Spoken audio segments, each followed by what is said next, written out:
الحمد لله نحمده ونستعينه ونستغفره ونؤمن به ونتوكل عليه ونعوذ بالله من شرور أنفسنا ومن سيئات أعمالنا من يهده الله فلا مضل له ومن يضلله فلا هادي له ونشهد أن لا إله إلا الله وحده لا شريك له ونشهد أن سيدنا وسندنا وحبيبنا وشفيعنا ومولانا محمدا عبده ورسوله وصلى الله تعالى عليه وعلى آله وأصحابه وأزواجه وذرياته وأهل بيته أجمعين وسلم تسليما كثيرا. أما بعد فأعوذ بالله من الشيطان الرجيم. بسم الله الرحمن الرحيم. ربنا وابعث فيهم رسولا منهم يتلو عليهم آياتك ويعلمهم الكتاب والحكمة ويزكيهم إنك أنت العزيز الحكيم. وقال تعالى في مقام آخر ألم يجدك يتيما فآوى صدق الله العظيم. وقال النبي صلى الله تعالى عليه وسلم لا يؤمن أحدكم حتى أكون أحب إليه من والده وولده والناس أجمعين أو كما قال صلى الله تعالى عليه وسلم. نبی آتے رہے، آخر میں نبیوں کے امام آئے. وہ دنیا میں خدا کا لے کر آخری پیام آئے. جھکانے آئے جبھی بندوں کی اللہ کے در پہ، جھکانے آئے بندوں کی اللہ کے در پہ، جھکانے آئے جبھی بندوں کی اللہ کے در پہ. وہ آدمی کو آدمی کا احترام سکھانے آئے. وہ جب آئے دنیا میں تو عظمت بڑھ گئی انسانوں کی. وہ جب آئے تو بندوں کو فرشتوں کے سلام آئے. وہ ہیں بے شک بشر لیکن تشہد میں اذانوں میں، وہ ہیں بے شک بشر لیکن تشہد میں اذانوں میں. جہاں دیکھو خدا کے بعد ان کا نام آئے. بروز حشر جب نفسا نفسی کا سما ہوگا، بروز حشر جب نفسا نفسی کا سما ہوگا، وہاں وہ کام آئیں گے جہاں کوئی نہ کام آئے گا. صلی اللہ علیہ وسلم.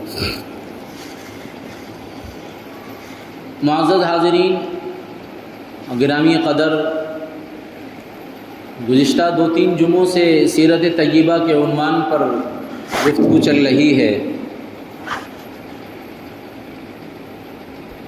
گزشتہ جمعے میں واقعہ فیل کے اوپر روشنی ڈالی گئی. یہ وہ عظیم واقعہ ہے کہ جس کو قرآن کریم نے اپنے اندر جگہ دی ہے. اور سورۃ الفیل میں جس کو آپ اور ہم نمازوں میں کثرت سے پڑھتے ہیں، الم تر کیف فعل ربک باصحاب الفیل، اس پوری آیت میں اسی واقعے کی طرف اشارہ کیا گیا جس کو اصحاب فیل کا واقعہ کہا جاتا ہے. اور یہ جناب رسول اللہ صلی اللہ تعالیٰ علیہ وسلم کی پیدائش سے بعض مورخین نے اور روایات میں تو یہ بات آتی ہے کہ 50 دن پہلے کا یہ واقعہ ہے. اور بعض مورخین کہتے ہیں کہ جس روز جناب رسول اللہ صلی اللہ علیہ وسلم کی آمد تھی اسی دن کا یہ واقعہ ہے.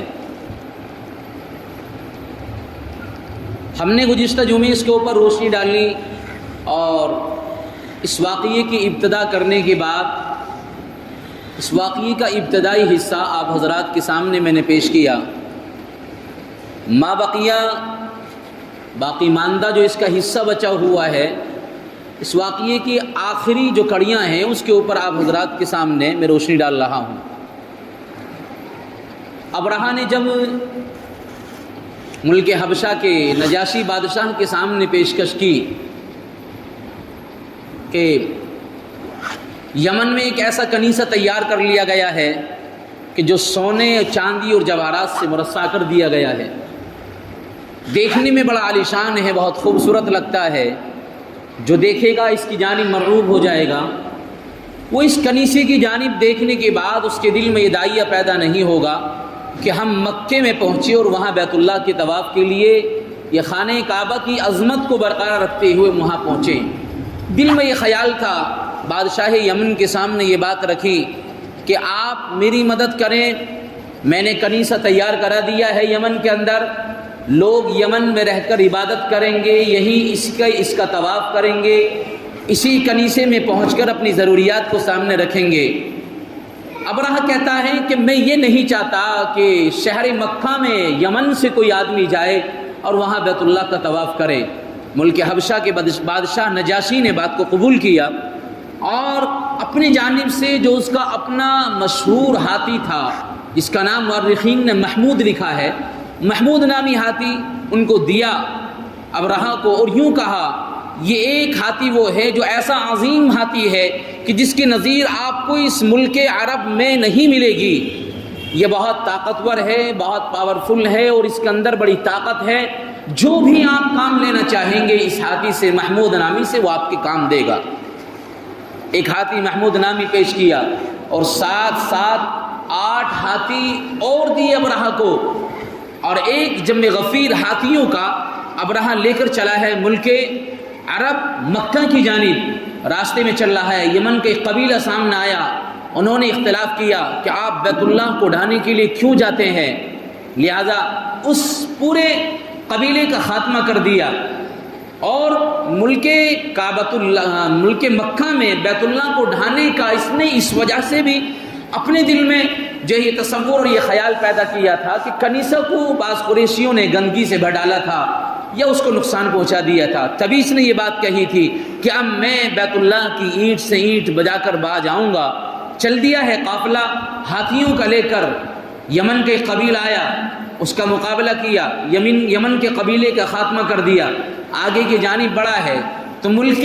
ثقیف ایک قبیلہ تھا، قبیلہ ثقیف، اس نے مقابلہ کیا،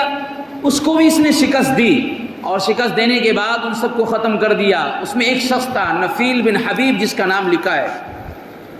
اس شخص کو ساتھ لے لیا، چلو ہم اس سے راستہ معلوم کرتے رہیں گے، آسانی سے ہم ملک مکہ میں پہنچ کر اور شہر مکہ میں پہنچ کر جس مقصد کے لیے جانا چاہتے ہیں اس مقصد میں ہمیں رہنمائی ملے گی۔ لہذا اس سردار کو ساتھ لیا، اب طائف کے قریب پہنچا ہے، طائف والوں نے اپنی خیر منائی اور ان کو پہلے کے واقعات کا علم ہو گیا تھا کہ ملک خثعم، قبیلہ خثعم ہو یا قبیلہ ثقیف ہو، لہذا ان کو شکست دے کر ابرہہ چلا آ رہا ہے۔ اب اگر ہم طائف سے چھیڑخانی کرتے ہیں تو ہمارا وہ سب سے بڑا عبادت خانہ جس کو لات کے نام سے جانا جاتا تھا، اس کا خاتمہ کر دیں گے۔ لہذا پہلے ہی ملک طائف کے لوگوں نے بادشاہ کے سامنے، ابرہہ کے سامنے یہ پیشکش کری، ہم اپنی خیر مناتے ہیں اور ہمیں معلوم ہے آپ قبیلے کو شکست دیتے ہوئے آ رہے ہیں، ہمارا لڑائی کا آپ سے ارادہ نہیں ہے، ہم بیت اللہ کو ڈھانے سے آپ کو نہیں روک سکتے ہیں، آپ کے جو عزائم ہیں، آپ کے جو منصوبے ہیں، آپ چلتے جائیے، ہم آپ کا ساتھ دیں گے۔ اور طائف والوں نے یوں کہا، ہم آپ کی رہبری کے لیے، آپ کو راستہ دکھانے کے لیے اپنی جانب سے اپنا ایک بڑا آدمی جس کا نام ابو الغال لکھا ہوا ہے وہ ہم آپ کو ساتھ دیں گے، اس کو ساتھ لے جائیے، آپ کی رہنمائی راستے میں کرے گا۔ ابرہہ نے فوراً جواب میں یہ بات پیش کری، لہذا اگر طائف والوں کا ارادہ یہ ہے تو ان کا عبادت خانہ، ان کا بت خانہ لات ہو یا منات ہو، ہم اس کو ہرگز نہیں چھیڑیں گے، ہم نکل جاتے ہیں، ہمیں جانا ہے مکہ کی سرزمین پر، اور وہاں پہ جو قریش کا ایک عبادت خانہ بنا ہوا ہے، لہذا کعبۃ اللہ اس کو کہا جاتا ہے، ہمارا اس کو ڈھانے کا ارادہ ہے، اس کو ختم کرنے کا ارادہ ہے۔ طائف والوں سے یہ بات کہی اور یہ قافلہ ابرہہ کا روانہ ہو لیا ہے۔ شہر مکہ میں کے قریب پہنچنے کے بعد اس جگہ پر پہنچا جہاں اونٹ چر رہے تھے، سب سے پہلے حملہ کیا ابرہہ نے، اور ابرہہ جب حملہ کر چکا ہے تو 200 اونٹ ان سے اپنی جانب نے لیے اور اپنے قبضے میں لے لیے۔ ابرہہ کا جو قبیلہ تھا ان لوگوں نے اس لشکر میں اونٹوں پر حملہ کیا اور ان کے جو چرانے والے تھے ان کے اوپر حملہ کیا اور 200 اونٹ کو اپنے قبضے میں لیا، ابرہہ کی ملکیت میں لا کے رکھ دیا۔ اور وہ 200 اونٹ جد امجد دادا عبد المطلب کے تھے، جو قریش کے سردار مانے جاتے تھے، رئیس قریش کے نام سے مشہور تھے۔ ابرہہ نے ان 200 اونٹوں کو اپنے حصے میں لیا اور اب یوں کہا اب جو ہمارا مقصد ہے جو مشن ہے ہم اس کی جانب چلتے ہیں، لیکن اس سے پہلے اپنا ایک قاصد کو بھیجا، جاؤ مکے میں اعلان کرو، مکے والوں میں یہ بات عام کر دو کہ ہمارا قریش سے لڑنے کا ارادہ نہیں ہے، ہم قریش کے اوپر حملہ کرنا نہیں چاہتے ہیں، ہمارا لڑائی کا جھگڑے کا کوئی عزم کوئی ارادہ نہیں ہے، ہاں ایک مقصد ہے، ہم بیت اللہ کو ختم کرنا چاہتے ہیں۔ یہ سردار کی جانب سے جو حکم نامہ تھا اس کو لے کر ایک سفیر جاتا ہے اور ملک عرب کی مکہ کی سرزمین پر شہر مکہ میں اعلان کر دیتا ہے ابرہہ کا لشکر آب و تاب کے ساتھ شان و شوکت کے ساتھ آ چکا ہے، لیکن ارادہ ہمارے بادشاہ کا ہمارے لشکر کا عرب والوں سے قریش سے لڑنے کا نہیں ہے، ہم لڑنے کا ارادہ لے کر نہیں آئے ہیں، ہمارا مقصد دوسرا ہے، لہذا آپ بتائیں کیا رائے ہے۔ قریش کے رہنے والے اگرچہ جاہلیت عام تھی، بت پرستی عام تھی اور جاہلیت ان کے اوپر غالب آ گئی تھی، لیکن دین ابراہیم سے محبت بہت تھی اور کعبۃ اللہ سے اس معنی کا عظمت ان کے دل میں پیوست تھی کہ ابراہیم علیہ السلام نے اس کو تعمیر کیا ہے، سیدنا اسماعیل علیہ السلام نے لہٰذا اس کی تعمیر میں حصہ لیا ہے۔ تو اگر جاہلیت کے عام ہونے کے باوجود بھی ان کے دل میں ایک عظمت تھی، ایک محبت تھی بیت اللہ کی، اور یوں کہا کہ بیت اللہ کو ڈھانے کے لیے آئے ہیں، کوہرام مچ گیا، کھلبلی مچ گئی، چاہے وہ عدنان کا قبیلہ ہو، قحطان کا قبیلہ ہو یا قریش کا قبیلہ ہو، سارے قبیلوں میں ایک عجیب سی حالت ہو گئی کہ ابرہہ بیت اللہ کو ڈھانے کے لیے آیا ہے اور قاصد بھیجا ہے کہ ہم قریش سے لڑنا نہیں چاہتے ہیں، ہمارا قریش سے لڑنے کا کوئی عزم اور ارادہ نہیں ہے۔ لہذا لوگوں نے پتہ دیا عبد المطلب جو ہمارے سب کے سردار ہیں اور ہمارے خاندان کے ہمارے قبیلے کے رئیس ہیں، آپ ان کے پاس جائیے، ان کے سامنے اپنی پیشکش رکھ دیجیے۔ ابرہہ کا وہ قاصد وہ سفیر پہنچا ہے، دادا عبد المطلب جد امجد ہوتے ہیں آپ علیہ السلام کے، ان کے پاس پہنچنے کے بعد یوں کہا کہ دیکھیے لڑنے کا ارادہ ہمارا نہیں ہے، لیکن ہم بیت اللہ کو نقصان پہنچانا چاہتے ہیں، بیت اللہ کا خاتمہ کرنا چاہتے ہیں۔ تو جد امجد دادا عبد المطلب جو روایات میں آتی ہے جواب یہ دیا کہ جو چاہو کرو، جو چاہو آپ کریے، مجھے کوئی اس سے بحث و مباحثہ نہیں ہے، لیکن ایک بات یہ بتائے دیتا ہوں، یہ کعبۃ اللہ ہے، یہ اللہ کا گھر ہے اور اللہ نے اپنے عظیم پیغمبر سیدنا ابراہیم علیہ السلام سے تعمیر کرایا ہے، اس کی بڑی عظمت ہے، اس کی محبت ہمارے دلوں میں بہت ہے، ہم سب کچھ قربان کر سکتے ہیں، لیکن ہمیں معلوم ہے ابرہہ ایک عظیم لشکر لے کر آیا ہے اور ابرہہ یمن کا گورنر ہے، ملک حبشہ کا نجاشی کی اس کو سپورٹ ہے، لہذا ہمارے اندر طاقت نہیں ہے، ہم خود لڑنا نہیں چاہتے ہیں، لیکن میرے پاس خبر پہنچی ہے، یہ دادا عبد المطلب جد امجد عبد المطلب کہتے ہیں کہ میرے پاس خبر پہنچی ہے، میرے 200 اونٹ ابرہہ نے اپنی جانب کر لیے ہیں، لہذا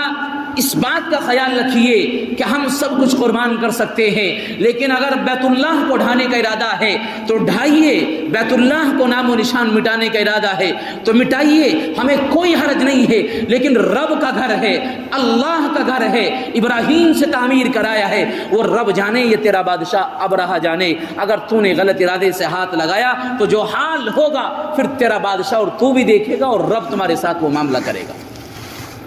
جب یہ بات کہی تو سفیر قاصد ذرا پریشان ہوا، کہا تو پھر ہم آپ کو اپنے بادشاہ ابرہہ کے پاس لے کر چلتے ہیں۔ جد امجد عبد المطلب چلے ہیں، ابرہہ کے پاس جب پہنچے تو ابرہہ جس تخت پر بیٹھا ہوا تھا عبد المطلب کو دیکھنے کے بعد، عبد المطلب بڑے وجیح آدمی تھے، بڑے عظمت والے آدمی تھے، اور ہوتے کیوں نہ جناب علیہ السلام اور آپ کے اور ہمارے سچے آقا تاجدار مدینہ کے دادا محترم تھے۔ عبد المطلب کو جو دیکھا تو ابرہہ اپنے تخت سے نیچے اترا اور عظمت کے ساتھ اپنے قریب تخت پر بٹھایا اور اپنے قاصد سے کہا کہ معلوم کیجئے ان کا ارادہ کیا ہے، کیوں ہمارے پاس آئے ہیں۔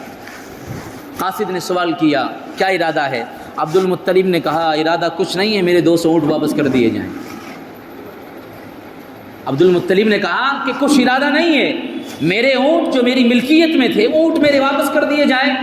ابرہہ پوچھتا ہے قاصد سے کیا کہتے ہیں بتائیے، کس مقصد سے آئے ہیں؟ تو قاصد کہتا ہے بادشاہ سلامت، یہ ان کا ارادہ کچھ نہیں ہے، کوئی اور بات لے کر نہیں آئے، 200 اونٹ جو ہمارے لشکر نے حملہ کر کے اپنی جانب لے لی ہیں، ان اونٹوں کا مطالبہ کرتے ہیں، اونٹوں کو لینا چاہتے ہیں۔ تو ابرہہ کی زبان کھلی ہے اور ابرہہ جو جواب دیتا ہے یوں کہتا ہے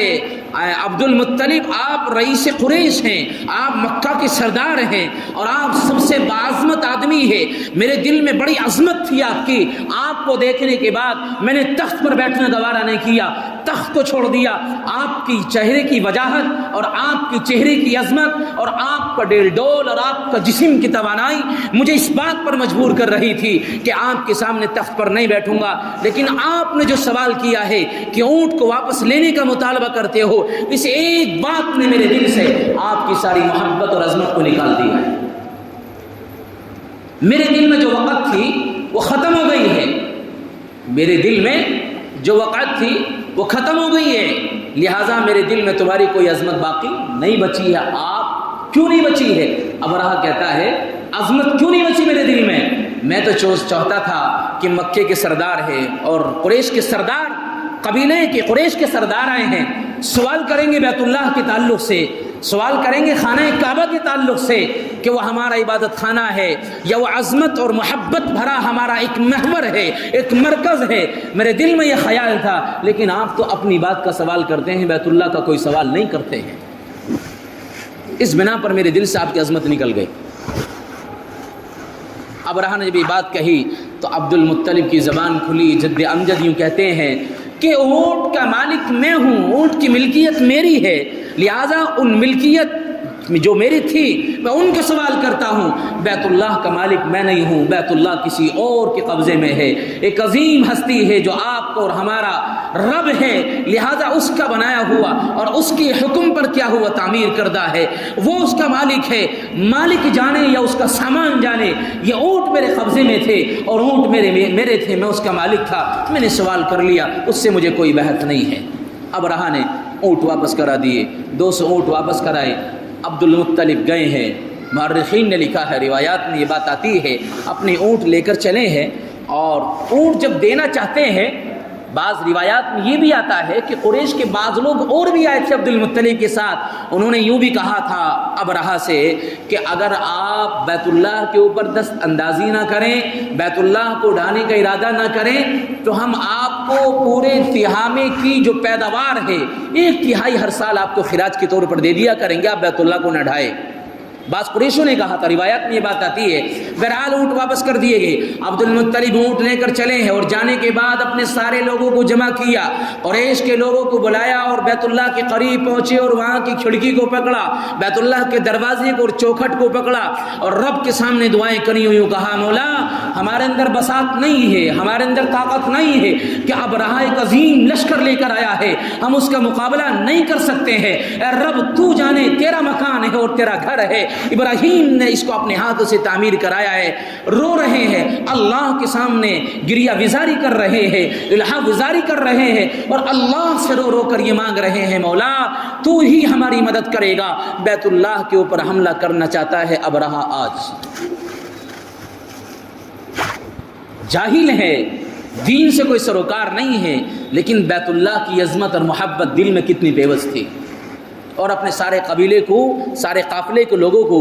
جد امجد عبد المطلب لے کر وہاں سے روانہ ہو گئے۔ یقین تھا کہ ابرہہ آئے گا، بیت اللہ پر ہاتھ ڈالے گا اور بیت اللہ کے اوپر جو اپنا ناپاک ہاتھ لگائے گا یا بیت اللہ کو ڈھانے کا ارادہ کرے گا، جب قدم اس کی جانب بڑھیں گے، عبد المطلب کہتے ہیں مجھے یقین تھا رب سے کہ اس کا ہلاک ہو جائے گا، پورا لشکر ختم ہو جائے گا۔ اپنے سارے قافلے کے لوگوں کو اور اپنے خاندان کے قریش کے لوگوں کو لے کر چل دیے اور ایک الگ وادی میں جا گئے کہ اللہ کی طرف سے جو عذاب آئے اس عذاب کے اندر کہیں ہم مبتلا نہ ہو جائیں۔ یقین کامل تھا کہ رب کا گھر ہے اور کوئی ناپاک ہاتھ اس کے اوپر لگائے، ناپاک منصوبہ لے کر آئے اور رب اس کے ساتھ یہ معاملہ کرے کہ اس کے ہاتھوں کو قلم نہ کر دے یا اس کی زبان کو شق نہ کر دے۔ یہ عبد المطلب کہتے ہیں اپنے سارے لوگوں کو مشورہ دیا، مکے کی سرزمین سے ذرا باہر نکلتے ہیں، اگر یہاں کوئی اللہ کا عذوبی عذاب آیا اور آسمانی عذاب آیا تو کہیں ہم اس کے اندر نہ پس جائیں۔ اپنے سارے قافلے کے لوگوں کو چل دیے،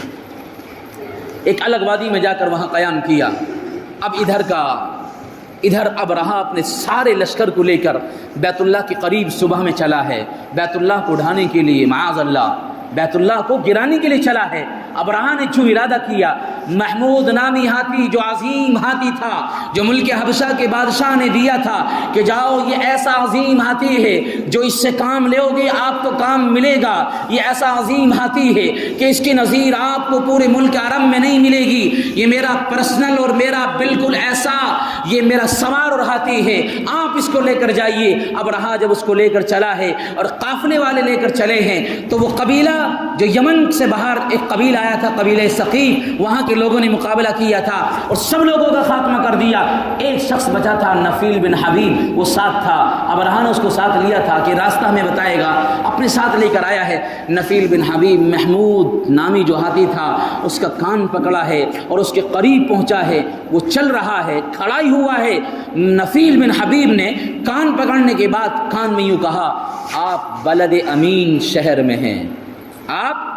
بلد امین، ایک محمود، ایک ایسا مامون شہر ہے، ایک ایسا محفوظ شہر ہے کہ جس کی قسم رب قرآن میں کہتا ہے لا اقسم بهذا البلد وانت حل بهذا البلد۔ یوں نفیل کہتا ہے، کان میں یہ بات کہی اس ہاتھی کے، آپ ایک مامون شہر میں، ایک محفوظ شہر میں ہے، خیر ہے تو واپس چلے جائیے، آگے جائیں گے تو آپ کا حشر برا ہو جائے گا۔ فوراً وہ محمود نامی ہاتھی نیچے بیٹھ گئے۔ اب جو ہاتھی کو ہانکنے والے ہیں بہت کوششیں کری،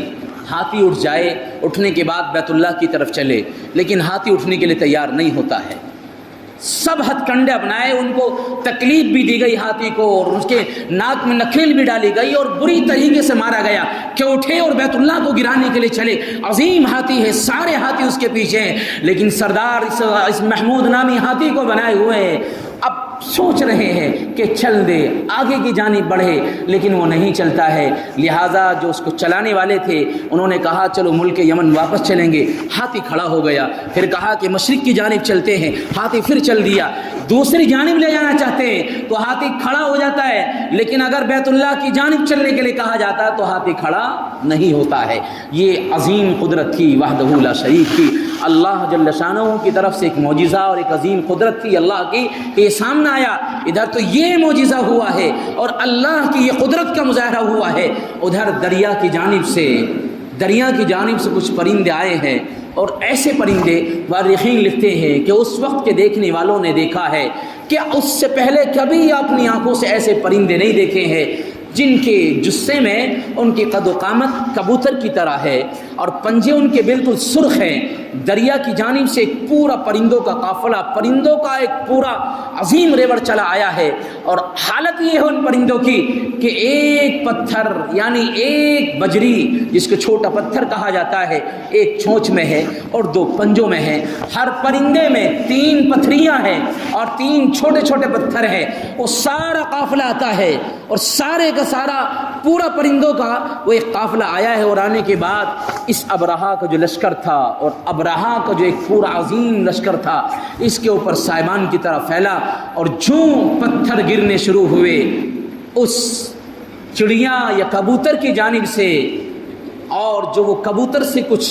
بڑا اور اس کی تقریباً برابر تھا، وہ سارا جو دریا کی جانب سے آیا تھا، جس کو فیل کہا جس کو جو ہے ایک جانور کے طور پر نام جانا جاتا ہے، اور ابابیل کی چڑیاں اس کو کہا جاتا ہے، قرآن نے اس کو کہا ہے ابابیل۔ تو لہٰذا جب وہ آیا، ایک پتھر اس کی چونچ میں ہے، ایک پتھر ایک پنجے میں ہے، دوسرا دوسرے پنجے میں، ہر ایک کے پاس 3 پتھر، اور ابرہا کے لشکر کے اوپر آیا۔ آنے کے بعد جو پتھر گرا ہے، مورخین لکھتے ہیں کہ جسم کو چھیدتا ہوا زمین کے اندر پھنس جاتا ہے۔ یہ حال ہونے لگا، افراتفری کا ماحول ہوا اور سارا قافلہ، سارے ہاتھی چلے گئے۔ مورخین کہتے ہیں ایک ہاتھی اکیلا بچا تھا جو اس ابابیل کے ذریعے سے ہلاک اور برباد ہو گیا، اور بعض لوگ وہ تھے جو موقع پر ہلاک ہو گئے، لیکن ابرہا کو اللہ تبارک و تعالیٰ نے اسی وقت ہلاک نہیں کیا، اس کو نمایاں کرنا تھا، اس کو ایسا چاروں طرف اور سارے قافلے والوں کے سامنے نمایاں کرنا تھا۔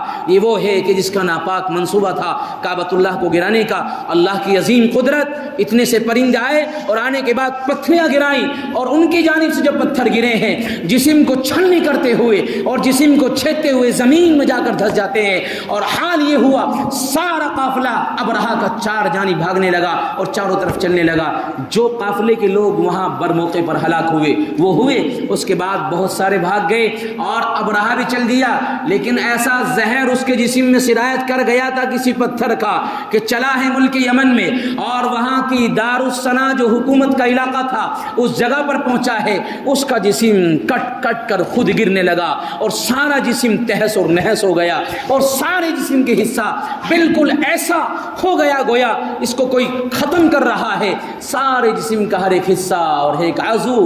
ایسا ہلاک ہوتا چلا گیا، تہ بتہ گرتا گیا اور سارا گل کر اور سر کر زمین میں ختم ہو گیا۔ یہ ابرہہ تھا جس نے کعبۃ اللہ کو گرانے کا ارادہ کیا، بیت اللہ کو اٹھانے کا ارادہ کیا۔ اب یہ واقعہ پیش آیا، اللہ تبارک و تعالیٰ کی عظیم قدرت، ایک تو وہ کہ ہاتھیوں کا لشکر نہیں چلا ہے آگے کی جانب، دوسری عظیم قدرت یہ کہ ذرا سے پرندے جو کبوتر کی مانند ہے، اللہ نے کیسا کام لیا، سارے قافلے کو تہس نہس اور برباد کرا دیا۔ قرآن اسی کو کہتا ہے، الم تر کیف فعل ربک باصحاب الفیل الم یجعل کیدہم فی تضلیل وارسل علیہم طیرا ابابیل۔ کیسے پرندے آئے آپ نے دیکھا، اڑتے ہوئے آئے اور کیسا ہلاک کر دیا۔ قرآن کہتا ہے ترمیہم بحجارۃ من سجیل فجعلہم کعصف مأکول، جیسا بھس ہوتا ہے بالکل ختم ہو جاتا ہے، اسی طرح ان کی جانب ان کو سارے قافلے کو ختم کر دیا۔ یہ اللہ کی عظیم قدرت تھی۔ بعض مورخین لکھتے ہیں یہ واقعہ آپ علیہ الصلوۃ والسلام کی پیدائش سے 50 دن پہلے کا ہے۔ بعض مورخین کہتے ہیں یہ واقعہ اسی دن کا ہے جس دن آمد اور اللہ کے نبی کی آمد ہو رہی تھی۔ بہرحال جو واقعہ آیا، سارے قافلے والے اور قریش اور عرب کے سارے لوگ جتنے بھی تھے، بچہ ہو یا بڑا ہو، جوان ہو یا بوڑھا ہو، سب کے دل میں ایک حسرت پیدا ہونے لگی اور دل میں خیال آنے لگا۔ اللہ تبارک و تعالیٰ کی جانب سے ایسا عظیم واقعہ سامنے آیا کہ ابرہہ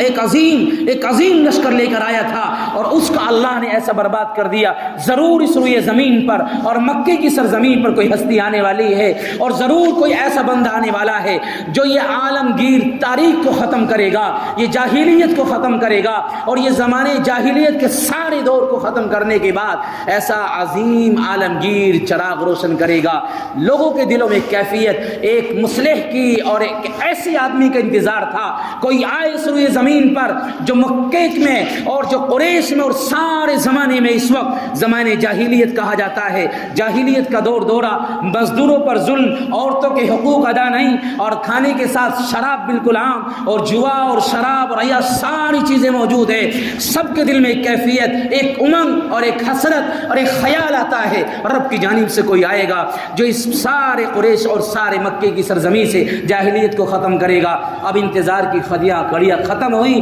اور 570 عیسوی میں پیر کا دن 23 اپریل کو اور صبح کے وقت ایک ایسی ہستی آئی کہ جس نے آنے کے بعد ساری دنیا کو اپنے نور سے روشن کیا، اور ہمارے اور آپ کے حصے میں وہ آئے، وہ ایسا بشر تھا جو وجہ عظمت بشر تھا۔ اللہ نے عبد المطلب کے گھرانے میں ایک ایسی عظیم ہستی کو بھیجا جس کو ہم اور آپ جناب رسول اللہ محمد صلی اللہ علیہ وسلم کے نام سے جانتے ہیں۔ جو ہستی آئی عبداللہ کے گھرانے میں، مکے کی سرزمین پہ شور ہو گیا اور چار جانب بات پھیل گئی۔ عبداللہ کے گھرانے میں کوئی لڑکا آیا ہے جو بڑا حسین و جمیل ہے، بہت بہترین ہے، اس کا نمونہ بہت اچھا ہے۔ عبد المطلب خوشیاں سماتے نہیں ہیں، اور عبد المطلب اپنے پوتے کو اپنی گود میں لیتے ہیں اور مکے کی گلیوں میں پھرتے ہیں، یہ میرا پوتا ہے، یہ میرا پوتا ہے، آنکھ دیکھیے، ناک دیکھیے، اس کے کان دیکھیے، مکے کی سرزمین پہ اور گلیوں میں گھوم رہے ہیں۔ دادا اپنے پوتے کو لے کر جناب رسول اللہ صلی اللہ علیہ وسلم کو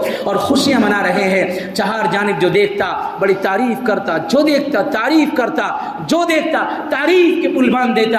عبد المطلب گھر آئے، کہا آمنہ، اماں سے کہتے ہیں آپ علیہ الصلوۃ والسلام کی آمنہ، میں پوتے کو گود میں لے کر گیا، مکے کی گلیوں میں پہنچا ہوں، ہر ایک نے دیکھنے کے بعد تعریف کری ہے، لہٰذا تعریف کرتے گئے، آج سے اس کا نام محمد رکھ دیا جائے۔ محمد کے معنی ہے جو دیکھے وہ اس کی تعریف کرے۔ تو یہ آپ علیہ السلام کی بعثت سے پہلے کے کچھ احوال ہیں۔ یہ ایک ایسا واقعہ تھا جس کو قرآن میں جگہ دی گئی ہے۔ آپ علیہ السلام کی پیدائش کے تعلق سے ہمیں گفتگو کرنی ہے، اس سے پہلے یہ بات میں نے آپ کے سامنے رکھی ہے۔ واقعہ فیل یہ تاریخ کی کتابوں میں، اور تاریخ چھوڑیے قرآن اس کو اپنے اندر جگہ دیتا ہے۔ اس سے بڑے خون سے ایسے واقعات ہو سکتے ہیں، ہمیں ان کو پڑھنا چاہیے، ان کو سمجھنا چاہیے کہ یہ آپ علیہ السلام کی پیدائش سے پہلے کا معجزہ ہے، یا اس کو کہہ لیا جائے کہ آپ علیہ السلام دنیا میں ابھی آئے بھی نہیں ہے اور یہ سارے حالات بن رہے ہیں۔ یہ سب کچھ اللہ کے نبی علیہ السلام کے آنے کا ثمرہ۔ زمانے جاہلیت کا دورہ تھا، آپ علیہ السلام آئے، جاہلیت کا دور ختم ہوا، مزدوروں کے حقوق ادا ہونے لگے، بیواؤں کے حقوق جان لیے گئے، اور ایسا ایک ایمانی ماحول اور ایسا ایک نورانی ماحول پیدا ہو گیا کہ رہتی دنیا صبح قیامت تک وہ انقلاب نہیں آ سکتا ہے۔ آئندہ جمعہ انشاءاللہ ولادت رسول پر ہم گفتگو کریں گے۔ اللہ تبارک و تعالی ہمیں جناب رسول اللہ صلی اللہ علیہ وسلم سے سچی محبت اور عقیدت عطا فرمائے۔